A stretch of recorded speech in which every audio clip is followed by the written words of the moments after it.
नमस्कार साथियों। हम एक बार फिर आपके साथ आ गए हैं आपके अपने यूट्यूब चैनल गेट सक्सेस के इस डिजिटल प्लेटफॉर्म पर। और आज हम बात करेंगे राजस्थान की दूसरी फोर्थ ग्रेड एग्ज़ाम भर्ती के बारे में, जिसका नाम है high court fourth grade exam, जो कि 2025 या फिर 2026 में कराई जा सकती है। इसके फॉर्म पहले ही भरा चुके हैं और जिस समय इसने फॉर्म भर लिए लगता है वो अब नौकरी के बहुत करीब हैं। तो आज हम बात करेंगे high court fourth grade exam की एग्ज़ाम डेट, कैसी रणनीति रखनी है, क्या सिलेबस है, एक्सेट्रा एक्सेट्रा। तो सबसे पहले आपके स्क्रीन के सामने है exam name Rajasthan high court fourth grade. Mode of exam offline, कोई ऑनलाइन नहीं होता है इसमें। टोटल वैकेंसी 5070 पोस्ट, कोई छोटी पोस्ट नहीं होती है। और मुझे लगता है बहुत लंबे समय के बाद ये पोस्ट आ रही है। और इसमें सिलेबस मेरे हिसाब से इतना छोटा सिलेबस कौन से भी एग्ज़ाम का नहीं होगा। और सबसे अच्छी बात उसमें नेगेटिव मार्किंग नहीं है, नीचे लिखा हुआ भी है negative marking, no negative marking. और एग्ज़ाम ड्यूरेशन 2 आवर्स, ये इनफ टाइम होता है। सिलेक्शन प्रोसेस रिटन एग्ज़ाम और इंटरव्यू आपके 15 नंबर का होगा, 85 नंबर के आपके पेपर होगा। और article high court fourth grade. अब अपन सिलेबस के ऊपर आ जाते हैं। उससे पहले सिलेबस के पैटर्न के ऊपर बात करते हैं।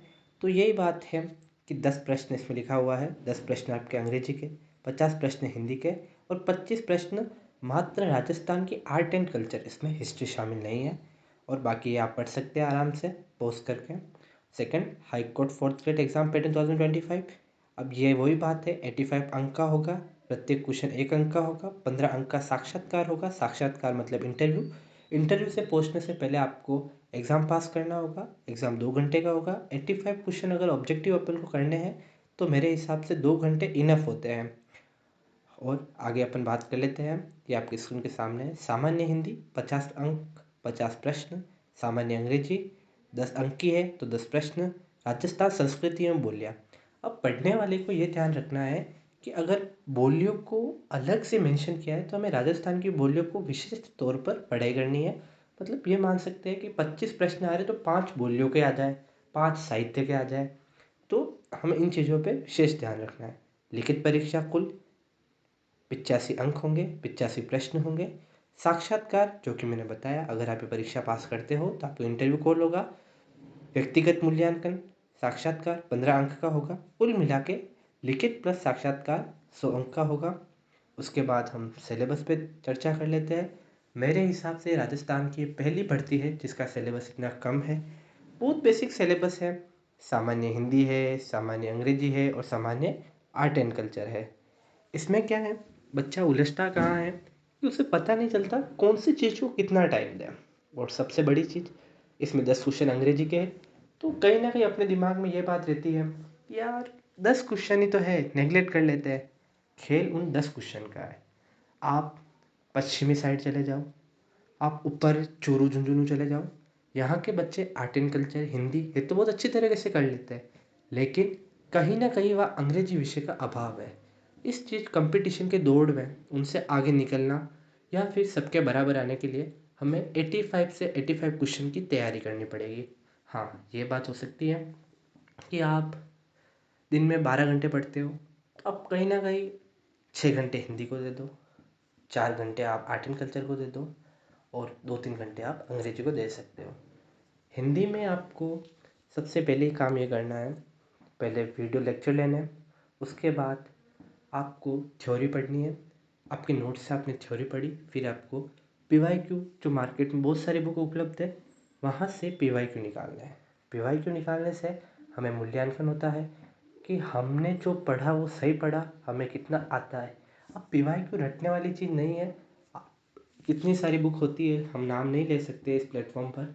आप अंगुली रखें आंसर के नीचे, चाहे आंसर उसके ऊपर अंगुली, और क्वेश्चन को पढ़ें, उसका आंसर दें, अपना हाथ हटाएं और देखें कि आपका आंसर सही है या गलत। अब हम बात कर लेते हैं सिलेबस के बारे में। सामान्य हिंदी, सर्वनाम, संज्ञा, समास, क्रिया, विशेषण, संधि, काल, शब्द शुद्धि और वाक्य शुद्धि, पर्यायवाची, विलोम, एक अर्थ वाले शब्द, समानार्थी शब्द, मुहावरे और लोकोक्तियाँ, कहावतें, व्यंजन इत्यादि। तो इसमें ये समझने वाली बात है कि शब्द शुद्धि आ गई, वाक्य शुद्धि, पर्यायवाची, विलोम, एक अर्थ वाले शब्द, समानार्थी, मुहावरे, कहावतें। ये एक दिन में ही पढ़ने वाला खेल नहीं है, इसे डेली प्रैक्टिस करनी पड़ती है।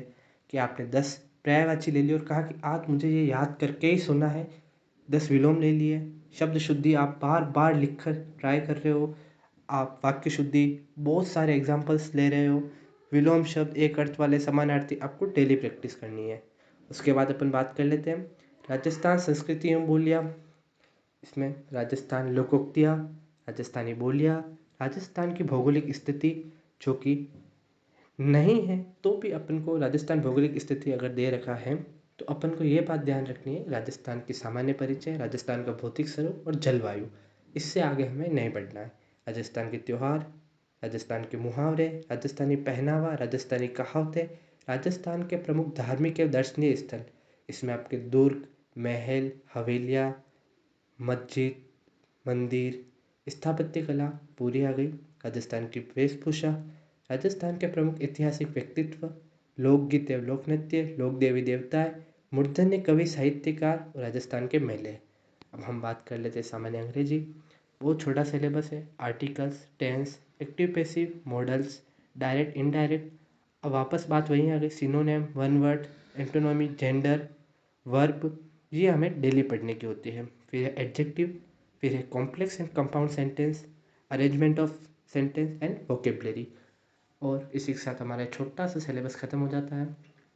वीडियो अच्छा लगा वीडियो लाइक करें एंड कमेंट करें, सब्सक्राइब करें।